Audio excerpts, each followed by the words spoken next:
ba'aa walirraa hir'isee uummata isaa tajaajiluu akka itti danda'u diinagdee biyya sana akka diinagdee Oromoo akka jabeessuu danda'u beekatee of gurmeessuudhuma qaba.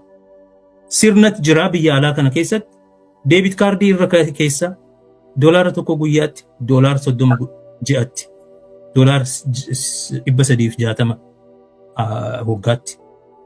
Kun nam tokkoof salphaadha. Miliyoona tokkoof garuu miliyooner taata guyya tokkotti jechuudha. Oromiyaan miliyooner taati jechuudha. Ani bakka tokkotti maaliin jedhee yoo kana goone rakkoo diinagdee biyya san keessa jiru rakkoo hiyyummaa we can fix the problem of poverty in Oromia, we can fix the problem of poverty in Ethiopia. Dhugaan sitti hin danda'ama. Oromoon lakkoofsuma isaa yoo humnatti jijjiire waan baay'ee dalaguu akka danda'u nan beeka. Yoo san goone laal bara durii meeshaa ammayyaawaa qabataniif nu injifataniin siin jedhe. Har'oo waraanni keenya kilaashii qaba. Waraanni isaanii diroonii qaba. Meeshaa irra caalaa ammayyaawaa ta'e isaantu qaba jechuudha. Har'as akkuma durii ulee fi eeboodhaan lolaa turree injifatamne sanatti kilaashii qabannee rasaasa dhabnee injifatamuuf deemne jechuudha. Diinagdeen kun kan nu barbaachisu meeshaa ammayyaawaa barri barbaadu waan diinni hidhate kan gitu qabaachuu qabna. So sadeen kana qabaannaan namuusi sodaata beektaa. Dippiloomaasiin kee hin tola. Humna yoo qabaatte waan tokko to'attee daangaa kee to'attee nagaa buustee gaafa ol dhaabbattee isaanitti dubbattu si dhaggeeffatu.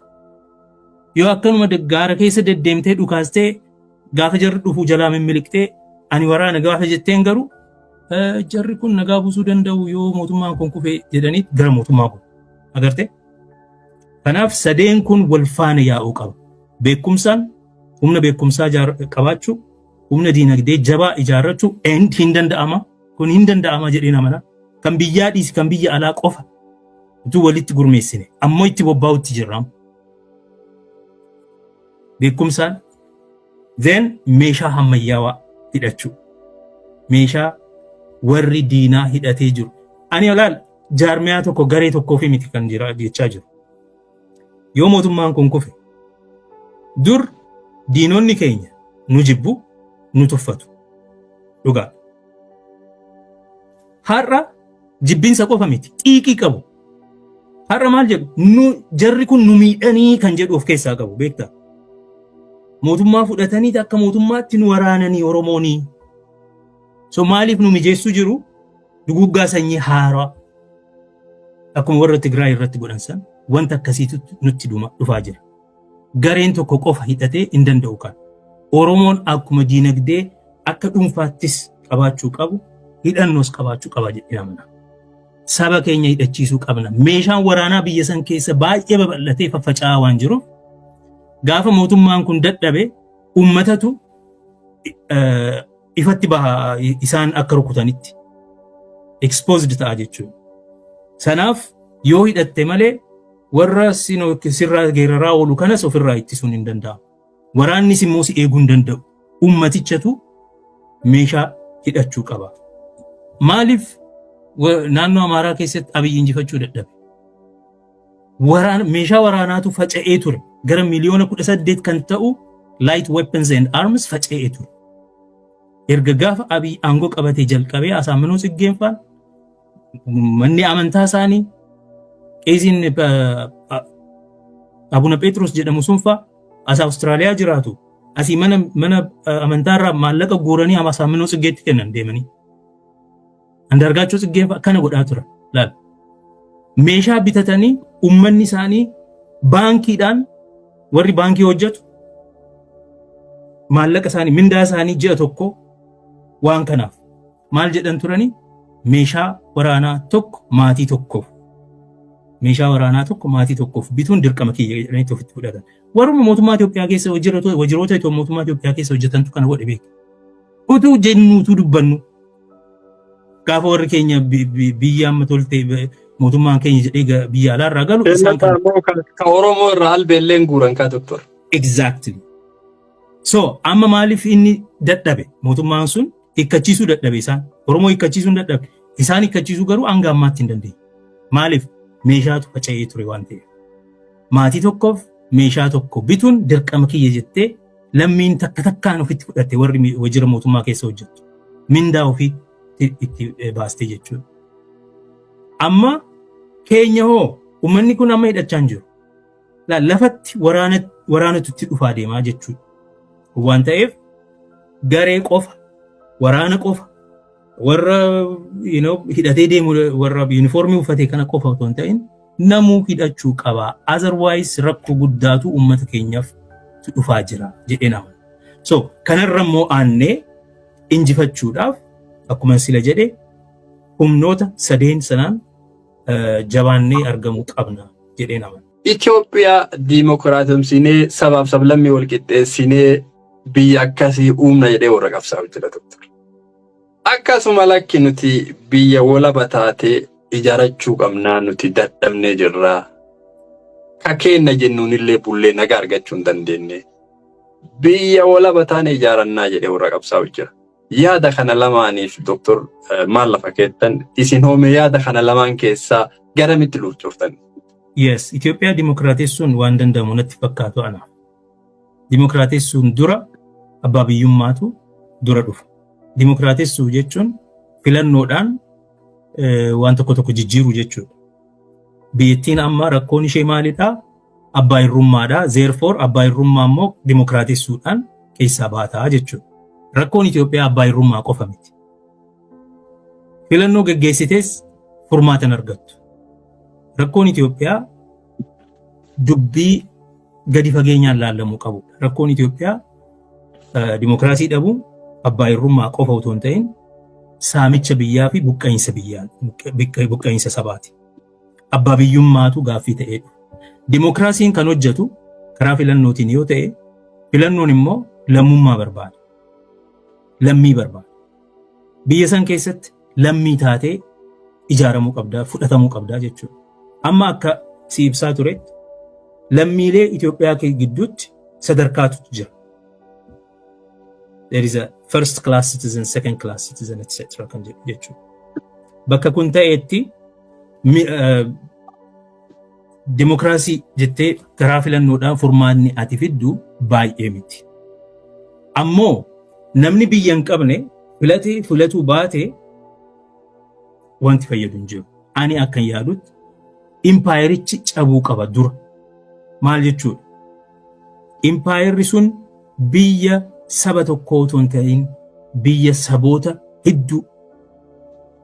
Impaayer saboota hedduu keessa jiran. Saboonni sun biyyi kun biyya kiyyee jedhanii fudhatanii abjuu tokko qabaatanii fuulduratti karatti deeman jechuudha. Abjuu fi ilaalcha mul'ata tokko qabaatanii biyyattiin kun akkasitti wal taane akka bullu feeti bakka jedhu gahuu qabu. Achi gahuudhaaf ummatoonni biyya san keessa jiran hiree ofii murteeffachuu qabu. Maaliif kana jennu? Dimokiraasiin saba barbaada. Itoophiyaa keessa sabootatu jira malee saba tokko miti kan jiru. Saba tokkotu bulchiinsa isaa filata. Dimokiraasiin haala bulchiinsa isaa filachuu. Dimokiraatessuun kan dhufu yoo saboonni bilisa ta'an qofa dura. Shaakalli isaan morma isaanii irra jiru yoo caccabe. So impaayerichi kufuu jechuun laal diignee bittinneessinee deemuu jechuu miti. Akkuma sila siin jechaa ture tokkoffaa biyya sabootaa akka taate hubatanii itti gaafatamummaa kan seeraa kan siyaasaa fudhatanii ummatoota san araarsanii seenaa biyya sanii wajjin araaramanii amma achi fedhii keessaniin malee hin jiraannu jedhanii ummatatti fedhii isaanii akka ibsatan lafa kaa'u. San booddee gaafa saboonni kun waan murteeffatan okay? Kara kaayyoo tokko qabaatan tokko asiin deeman jedhu tokko achiin deeman jedhu wal amanteetuma deemta jechuudha. Haa toltu abaddu walumaan jiraanna jettee murteeffatte. Gaafas laal obboleessa walii taata jechuudha. Ollaa qofa miti obboleessa walii taata. Amma ollaa waliin dubbisni taanee jirra. Ollaa wal shakku, ollaa wal gaarreeffatu taanee jira. Keessattuu darban torban kana keessatti. Wal gaarreeffachuutu jira. Bakka hundaa, karaa hundaa. Kanatu dimokiraatessuun baay'ee faayidaa akka hin qabneen fidaa siin jechuuf hin jedha. Saboonni demos jedhama beektaa. Democracy works in a demos. Itoophiyaan dimooyii qabdi. Many demos. Okay? saboota hedduu qabdi. Saboonni sun dura isaan bilisa ta'anii saboonni sun walitti dhufanii karana deemna jedhanii walii akka obboleeyyanitti wallaalanii gaafa deeman gaafas dimokiraasiin akka gaariitti hojjechuu danda'a. Gaafas rakkoon abbaa hirrummaa cunqursaa kun hin furamaa jechuudha. Amma garuu rakkoo abbaa hirrummaa fi cunqursaa rakkoo dimokiraasii dhabuu qofaa miti rakkoon keenya. Rakkoo mirga namummaa dhabuu qofaa miti rakkoon keenya. Bu'uurarraa rakkoo qaba. Istiraakchara sanatu impaayera keessatti dimokiraasii yoo goote impaayerichi ammas akkasumatti deema. Agartee? Amma for example maaltu ta'a seeti? Humnaan ijaaramni jettee miti? Biyyattii kana nan cabsaanii irraa hin fottoqaa warra jedhu hunda lolutti kaata jechuudha. Daangaa keenya eenyufuu dabarsineen kenninu maal kan jedhutu dhufa. Abiyyaa ta'u, Jawaaraa ta'u, Tsaggaayaa ta'u yoo achi jiraate biyyattii sanii oolchuudhaaf meeshaadhuma kaafattee deemta. Garuu filatamuu dandeessa bara. Hanga meeshaadhaan uummata tiksuun dirqama ta'u hanga ta'ee jiraatutti dimokiraasiin waa fayyaduu hin danda'u. Maaliif meeshaan barbaachisa? Utoo filatamtuu laal meeshaan barbaachisaadha. Because naannoon Somaaliin hin fottoqa jedhe. Daangaa keenya diiganii deemuun hin danda'amu. Anis ta'u sanumaan godha. Biyya sani jiraachisuun qaba waan jedhu. Agartee? Saba jiraachisuurraa biyya jiraachisuutu dhimmatti ta'a warra impaayeriitiif. Agartee? Kanaaf impaayerichi ofii isaatiif of araarsee yoo saboonni fedhiidhaan laal Eertiraa wajjin waliin jiraachuun ni danda'ama bara. Fedhiidhaan Sudaan wajjin waliin jira. Afrikaa Yuuniyan gara federeeshiniitti jijjiiruun ni danda'ama bara. Uummanni yoo murteeffatee kanatu naa wayya jedha. Akka duguggaan sanyii irratti hin uumamne, saamichi akka itti fufne, walqixxummaan akka jiraatu yoo bare namni waan sodaatu waan hin qabneef waliin jiraachuun baay'ee tolaadha bara. Garuu duula amma naannoo Amaaraarraa deemaa jiru laal. Duula seenaa jijjiiranii ijaaruu, deebisanii dhaabuu seenaa durii kan jedhu gaafa laaltu wal gaarreeffachuutu jira. Dimokiraasiin furmaata ta'uu hin danda'u jedhee nama. So maaltu dursa jechuudha? Impaayericha bu'uurarraa buqqisanii akka haaraatti tiraansfoorm godhanii ijaaru yookiin immoo ummatoonni fedhii isaanii mirkaneeffatanii karaa deeman irratti murteeffatanii achi booda saboota san keessatti saboota biroo wajjinis haala dimokiraatawaa ta'een bakka bu'oota keenya filannee waliin jiraachuun danda'ama jechuudha. So dimokiraasii irratti xiyyeeffachuun furmaata waaraa hin fidu jedheen amanata waan ta'eef impaayerri dimokiraatawuu hin danda'u kan jennuuf kanaaf. Karaa biraatiin walabummaa warra jedhu jira. Gaafa waa'ee walabummaa kaastu ammoo diina baay'ifannaa yoo walabummaa labsanne diinatu nutti baay'ata. Barris immoo jijjiirameera. Warri dhihaa, warri adii walabummaa waan jedhu kana biyya haaraa ijaaruu kana hin jaalatanii. Dippiloomaasiitu nuuf hin tolle. It is the 21st century leencoof akkana jechaa turan. Bara kanatti addunyaan walitti deemaa jira. Globalization'itu jira. Walitti dhufeenyatu jira. Bara walitti dhufeenyaa kanarratti adda deemuun waan danda'amu waan fudhatama qabu miti. Kanaaf Oromoon immoo diinota hedduu qaba already. Kanaan duras argamee beekaa. Gaafa qabsoo bilisummaa geggeessinu Somaaliin karaa naannoo waraanaa, Amaarri karaa siin jiraa, Affaar warri saboota naannoo kibbaa jedhamu kana keessa jiranis daangaa irratti numa waraanaa turanii. Kanaaf kana hunda utuu agartanuu maali waan walabummaa haasa'uun keessanii kan jedhu ni dhageenya. Okay? Bakka amma jirru kanatti vulnerable taanee kan waraanannuuf abbaa biyyummaa keenya waan hin mirkaneeffanneef biyya keenya waan to'achuu dadhabneef karaa mootummaatiin ni rukutamna, karaa gajjallaatiin daangaarraan saboota adda addaa wajjin lola qabna. Gaafa humna qabaannee, okay, waraana keenya jabeeffannee, waraana ammayyaawaa, meeshaa ammayyaawaa hidhannee, diinagdee keenya to'annee, diinagdee jabaa qabaannee, biyya keenya daangaarraa daangaatti to'annee, nagaa buusnee, seera kabachiifnee gaafa jiraannu namuusi sodaata. Tokko. Jabina akkasii gaafa qabaatu dippiloomaasiin kee hin tola. Because of bulchuu dandeessa. Laal, mee adda addummaan warra Tigraay fi warra Itoophiyaa keessa falman warra biraa wajjin maaltu jira yoo jette. Daangaa isaanii guutumaa guututti isaan bulfata. Agartee? Of jiraachisan. Bajatiin irraa cite, wanti adda addaa irraa cite, biyyattiin akka alatti warra alaa wajjin qunnamtiin qabaanne godhan garuu biyya isaanii sirnaan to'atanii ummata isaanii waan danda'aniin bulchanii nyaachisanii jechuudha. Hanga danda'an. Waliin rakkatanii dhaabbachuu danda'an. Namni isaan keessa seenee daangaa keessaa jeequun hin jiru. Hanga ammaatti karaa Affaar yaaluu warri mootummaa karaa adda addaatiin yaalu hanga ammaatti daangaa keessa seenee warri isaan jeequun jiru. Nuyi hoo yoo akkasi jabaanne hariiroo guddaatu dhufa. Keessattuu ummatoota saba kibbaa naannoo kibbaa keessa jiran nuun abdachaa jiru. Impaayera kana caccabsuudhaaf kan abdachaa jiran Oromoo qofa. Gaafa Oromoon laaffate tuffachuutti ka'u. Maaliif hireen isaanii hiree Oromoo irratti xaxamee jira. Maaliif isaan xixiqqishoodha. Kophaa isaanii impaayera kana jigsuu hin danda'a. Jabaan impaayera san immoo kuffisuu danda'u Oromoo qofa. Warri kaan warra abbaa impaayeraati waan ta'aniif. Oromoon gaafa laaffate tuffitti deemu isaan. Because I remember in 2022 bara 2022 gaafa wayyaaneen gara dabarsinaa dhiyaattee amma mootummaan jijjiiramuuf deema jedhan. United Front kan jedhamutu ture. Ani immoo Solidarity of Nations kan jedhamu jaarmiyaa tokko non-profit ta'e ijaareen asii socho'aa ture. Achi keessatti saboonni adda addaa Hararii, Affaar, Sidaamaa, Gaambeellaa, Walaayittaa, Benishangul, Kambaataa, Haadiyaa warra akkanaatu keessa ture. Qimaant, Agaw, gaafa Tigraay of duba deebitee Oromoon immoo waraana san itti fufsiisuu dadhabe. Gaafas jarri kun cal nu jalaa jedhan beektaa walgahii waamna cal jedhan. Kophaatti na waamanii maal jedhu laal nuyi jijjiiramni hin dhufne jennee waan baay'ee labsine amma Abiy achuma gaafa turuu isaa beekanii kaadireen ganda keessa deemtu uummata keenyatti kaatee kun warri kun warra juntaa deeggaraat ture maal jedhanii. So uummanni keenya rakkoo aggaamii guddaatu itti dhufe.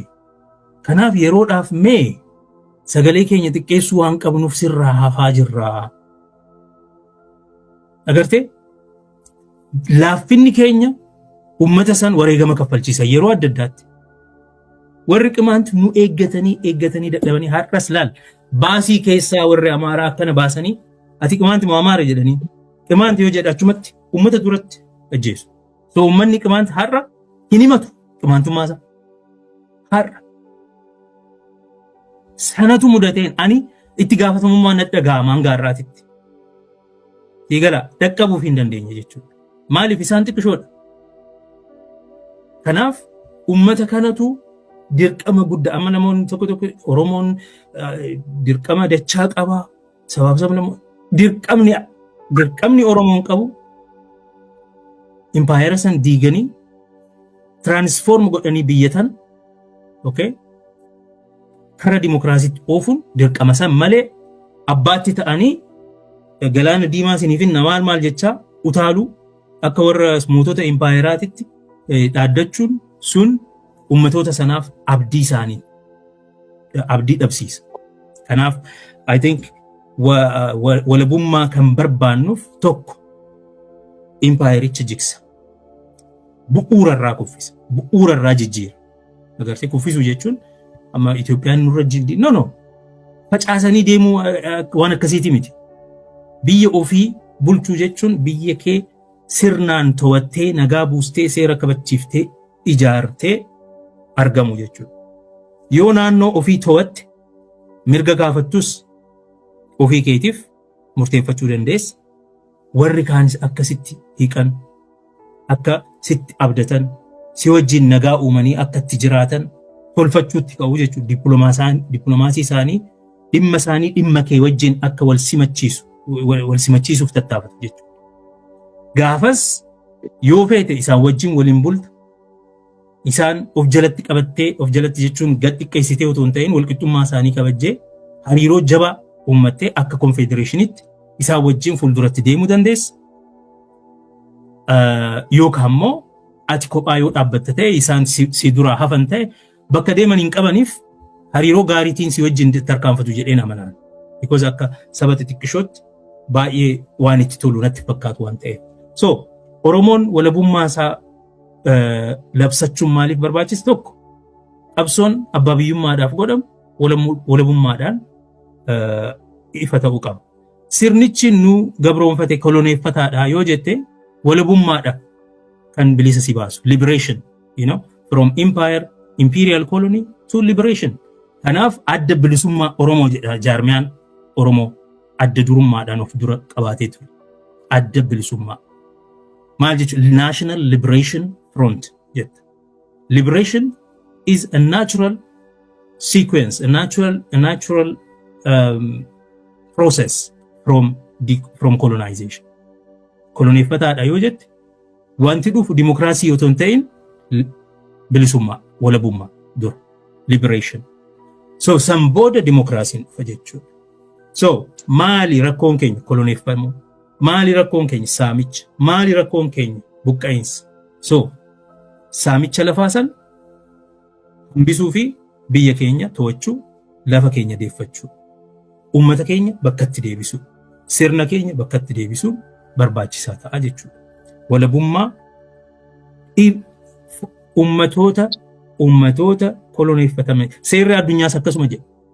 Ummatoonni koloneeffataman hundi qabsoon isaanii kan xumura argatu walabummaadha.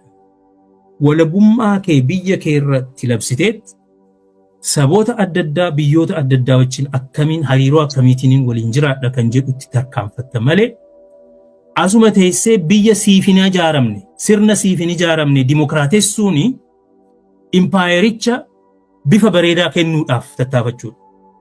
Impaayerichi akka jirutti jira, bifuma jijjiirra bifa isaa bareechita. Sanitizing the colony jechuudha. Sanitizing, deodorizing xiraasaa irraa haqee dura akkanatti cunqurfamanii as dhufanii garuu har'a laal dimokiraasii keessa jiru gaa agartee hidhinnaa isaaniitiin jiraachaa jiru jechuutti jirta jechuudha. It's sanitizing and deodorizing and decorating the empire. I think wanti sun furmaata waaraa, furmaata dhugaa, araara dhugaa ummatoota gidduutti hin buusa jedhee hin amanu. Garuu wanti dagatamuu hin qabne gaafa walabummaa jennu impaayera sana jigsiteetuma itti gaafatamummaan haala facaaftee akka feetetti deemtu. Akkuma biyya mootummaa hin qabne jira miti state collapse. Akka uumamee shiftoonni bakka hundaan garee uummatanii akka deeman gochuu miti. Sun walabummaa keetiifuu gaariin ta'u waan ta'eef jechuudha. Sirnaan goota kana hunda. So itti gaafatamummaadhaan itti gaafatamummaa dachaa isaan jechaa turan opiiniyoon jechaa turte san itti gaafatamummaa dachaa dhugaa goote saboonni kun hundi waan si eeggataniif ati jabaa taatee yoo as baate si wajjin dhaabbatu waan ta'eef walabummaa kee caalsitee irratti hojjechuu qabna jedheen amana. Walabummaan ni danda'ama, eeyyeen akka gaariitti danda'ama. Oromoon saba bal'aadha. Humnatu nu dhibe, humna immoo kurfeessuun ni danda'ama jedheen amana. Salphaatti kurfeessuun ni danda'ama. Lakkoofsuma keenya gara humnaatti jijjiiruudha. Humni qabeenya, humni meeshaadha, humni beekumsa. Qabeenya yoo qabaatte meeshaan hin dhufu. Qabeenya immoo kan qabaattu yoo humna beekumsaan of ijaartee akka sabaatitti. So sadeen kana yoo walitti kurfeessitee qabaatte walabummaan akka gaariitti danda'ama. Because there is a dividend it pays. Gaafa biyya kee qabatte, gaafa mootummaa biyya daangaa kee keessaa ariite. Tigraay akkasitti itti bobbaatee miti 1980 Tigraay bilisa baaftee bara Mangistuurra. Achirraa jalqabde lola karaa warra Amaaraa qabattee duubarra immoo warra Opiidiyoo qabattee Finfinnee dhuftee buqqiste. Mee Oromoon daangaasaa Finfinneen dabalatee jechuudha. Daangaasaa haa to'atu. Dhiisi Finfinneen seeniin marsiiti mee warra kaan irraa addaan kuti. Guyyaa takkan bulu mootummaan kun. Yoos maaltu uumama? Warri Tigraay haa ta'u, warra Amaaraa haa ta'u, warra Somaaliyaa haa ta'u, nu wajjin hojjechuuf dhimma isaanii dhimma keenya wajjin wal simachiisuuf tattaaffii guddaa godhu jechuudha. Garuu bakkas geenye hin beeknu laal. Daangaa keenya to'annee ummata keenya bulchiinsa itti ijaarree jechuun bulchiinsa yeroo ta'uu danda'a. Bulchiinsa bara waraanaa. Agartee akka shiftoonni yookiin immoo yakkamtoonni adda addaa nama hin saamne nagaa buuftee tasgabbiin dhufee namni bahee galuu gaafa danda'e dhumte dubbiin achuma keessatti jechuudha. So hin danda'ama jedhee nama naanis salphaatti danda'ama. Har'a yoomiyyuu caalaa har'a ijoollee baratee qaba Oromoo. Yoomiyyuu caalaa nama dammaqee qaba. Yoomiyyuu caalaa sabboonummaan maal akka ta'e biyya ofii qabaachuun maal akka ta'e yoomiyyuu caalaa hubata. Imagine gochuu ni danda'a. Bara durii kaartaan har'a jirtu kun hin jirtu turte. Kan nu geessu taateetii miti. Walloo keessatti uummanni keenya alatti hafee jira. Wambaraatti alatti hafee jira. Jechuun karaa Beenishaangul, Gaambeellaatti alatti hafee jira Anfillootti. Karaa hundumaan jira. Okay? Garuu kibba keessatti karaa warra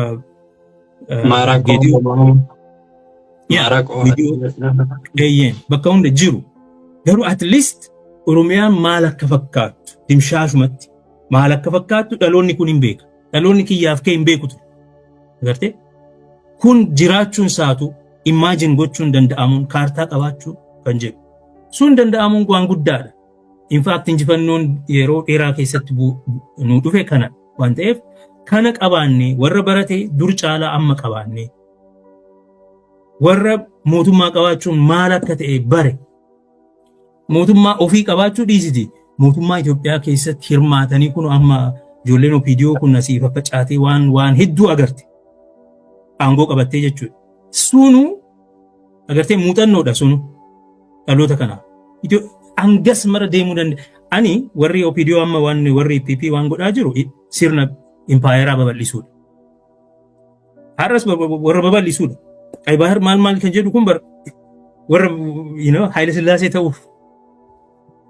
Laal kan ofii dhiisanii bakka biraa hawwachuu jalqaban jechuudha. Inni sunu ofitti amanummaa itti fida beektaa. Inni sunu muuxannoo gaarii ta'a. Sirriidha jechaan jiru. Mirga namaa sarbuudha kun. Garuu kan ofii caalaa darbanii waa gochuu ni dandeenya kan jedhu yaadni suni ijoollee amma guddachaa dhuftu kanaaf yaadni suni of gadxiqqeessanii ilaaluurraa waan irra caalaa gaarii ta'edha. Agartee? So kana qabna bilisummaan dur caalaa amma walabummaan dur caalaa amma ni danda'ama itti siqaa jirra akka dhalootaatti. Garuu siyaasni keenya akkasitti fuulduratti ilaaluu danda'uudha qaba jedhee nama. Bifa amma deemaa jirru kanaan warra hidhatee lolu jirus dabalatee akkasuma warra mootummaa keessa taa'ee impaayera kana itti fufsiisuudhaaf ilma Oromoo ta'ee afaan kana dubbatee humna osoo qaban impaayera kana itti fufsiifna haga sadarkaa Itoophiyaa durii deebifna dhaadannoo akkasii maratu ture. Ilmaanuma Oromoo ta'anii warruma duguuggaan akkanarra geggeeffamee sabuma akkana cabe kana keessa banii warra akkasii. Kana cufa walitti araarsanii deemuun danda'ama moo bifuma amma jirru kanatti waan amma isin jettan kana walabummaa amma isin jettan kanas qabannee biyya keenya walaboomsineeti gara diimokiraasii sanitti ce'uu dandeenya. Mee haala kamitti danda'amu? I think warri karaa adda addaatiin impaayera kana faarsu impaayerummaa kana jaalatee ijoolleen Oromoo jechuudha jaalateeti miti akka tooftaatitti ittiin fayyadamaa jiru. Karaan aangoo qabachuu danda'amu karaan aangoo harkatti galfachuu danda'amu karaa kanaa jedhanii yaadu. Siigalee karaa kanaan malee waa'ee impaayera Itoophiyaa babal'isuu himattu malee biyya san keessatti aangoo qabachuunis aangoo ittiin fayyadamuunis aangoo harkatti bulchuunis tiksuunis hin danda'amu jedhanii waan amananiif akka tooftaatitti qumaara jedhu bara Mallisfaan qumaara taphachaa jirraa jedhu malee takka Oromoon impaayera barbaada hawwii akkasii qaba jedhanii warra amananii miti. As deebi'anii sirna gadaa himatu. Gadaa yoo jette dimokiraasii haqa dhugaa nagaa jechuudha. Gadaa jechuun kan bu'uurri isaa haqa Oromoo dhugaa nagaa. Okay? Kanarratti hundaa. Namni dhugaa akkasii of harkaa qabu impaayirummaa jaalata jedhee keessan seenu laal seenaa biyya sanaa sanuu amma nani hubadhutti warra hubatanii miti. Ijoollee kana ana barsiise nan beekaan beeki. Ana caalaa sabboontota isaan gaafan gajjal achitti beeku jechuudha. Isaantu afaan Oromoo ana caalaa dubbata. Isaantu dhimma Oromootti dhimmama. Opidiyoo haa ta'an malee jechuu kiyya. Sii galee seenaa Habashaa kanas nutu irra isaan caalaa beeka malee isaan warra beekanii miti. Amma gaafa seenaa kana jecha warra impaayeraa qabatanii deddeemanii dhugumatti itti amanu jechuu miti. Waa'ee Oromoos gaafa dubbatan dhugumatti itti amanu miti amma gaafa laaltu. Jarri tooftaadha. Wanti hundi tooftaatti jijjiirameera isaaniif. Takka nu harka seente nu harkaa bahuu hin qabdu.